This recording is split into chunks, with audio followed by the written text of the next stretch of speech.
Terima kasih atas kesempatan yang diberikan kepada saya. Saya akan mempresentasikan 7 perkataan Yesus di kayu salib.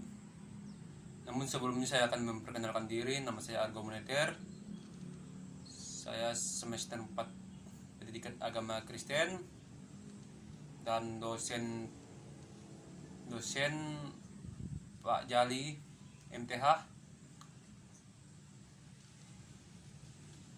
Baik, langsung saja kita masuk ke dalam topiknya, yaitu 7 perkataan Yesus di kayu salib. Yang pertama, Lukas pasal 23 ayat 34. Ya Bapa, ampunilah mereka karena mereka tidak tahu apa yang mereka lakukan. Di sini para tentara Romawi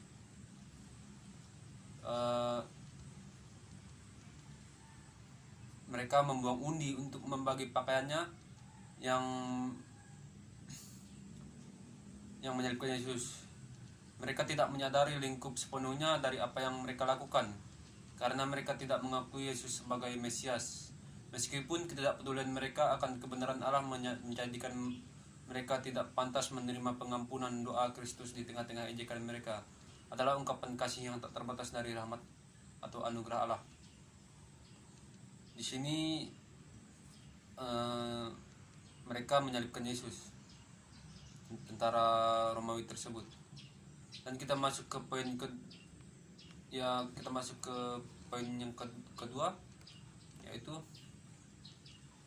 Lukas pasal 23 ayat 43. Sesungguhnya hari ini juga kamu akan bersama aku di dalam Firdaus.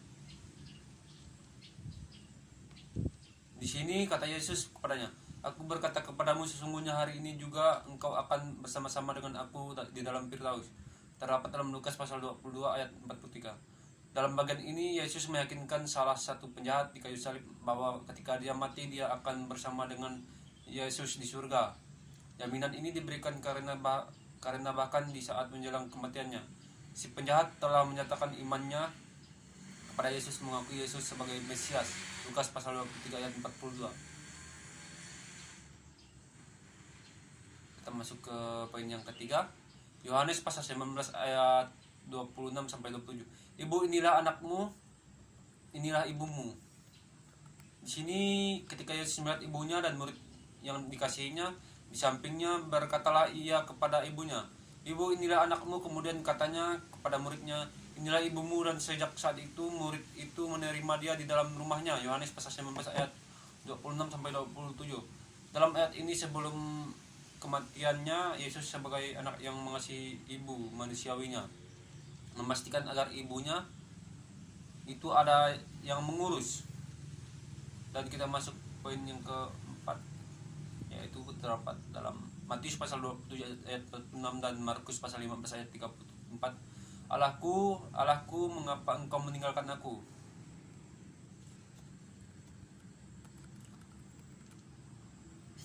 Kira-kira jam 3 berserulah Yesus dengan suara nyaring, Eli Eli lama sabachthani, yang terdapat dalam Matius pasal 27 ayat 46. Artinya, Allahku, Allahku, mengapa engkau meninggalkan aku? Di sini Yesus mengungkapkan perasaannya ditinggalkan Allah Bapa ketika dosa dunia ditimpakan kepadanya. Dan karena dosa begitu najis dan menjijikan, Allah harus berpaling dari Yesus ketika Yesus dibuat berdosa karena dia mengalami keterpisahan dari Allah Bapa untuk hanya satu kali itu saja. Dalam seluruh waktu keabadian, kekekalan ini juga merupakan pemenuhan dari pernyataan nubuat dalam kitab Mazmur pasal 22 ayat 2. Kita masuk poin yang kelima, yaitu Yohanes pasal 19 ayat 28. Aku haus. Di sini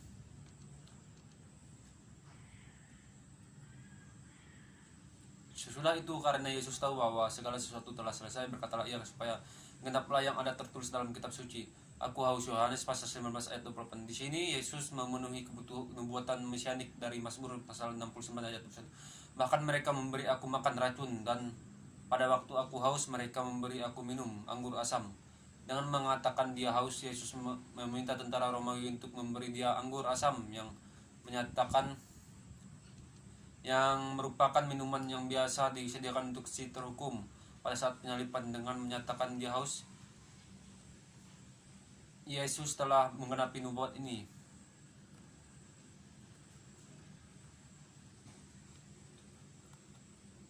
Dan kita masuk ke poin yang ke-6, yaitu Yohanes pasal 19 ayat 30.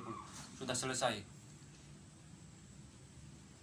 Sudah Yesus meminum anggur asam itu, berkatalah ia sudah selesai. Lalu ia menundukkan kepalanya dan menyerahkan nyawanya. Yohanes pasal 19 ayat 30. Kata-kata terakhir Yesus yang berarti bahwa penderitaannya telah selesai dan seluruh pekerjaan yang Bapanya telah berikan kepadanya, yaitu memberitakan Injil, melakukan berbagai mukjizat dan mengerjakan keselamatan kekal bagi umatnya, telah dilakukan, telah dicapai, telah dipenuhi. Utang dosa telah dibayar lunas. Dan yang terakhir, yang ketujuh, yaitu Lukas pasal 23 ayat 46. Ya Bapa, ke dalam tanganmu kuserahkan nyawaku. Biasanya ketujuh perkataan ini dikategorikan sebagai yaitu lalu Yesus berseru dengan suara nyaring, ya Bapa, ke dalam tanganmu kuserahkan nyawaku. Dan sudah berkata demikian, ia menyerahkan nyawanya. Lukas pasal 23 ayat 46. Di sini Yesus rela menyerahkan nyawanya ke dalam tangan Bapa.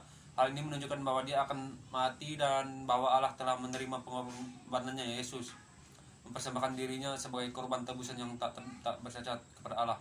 Terdapat dalam Ibrani pasal 19 ayat 14. Demikian presentasi saya mengenai tujuh perkataan Yesus di atas kayu salib. Terima kasih atas kesempatannya. Tuhan Yesus memberkati. Salam.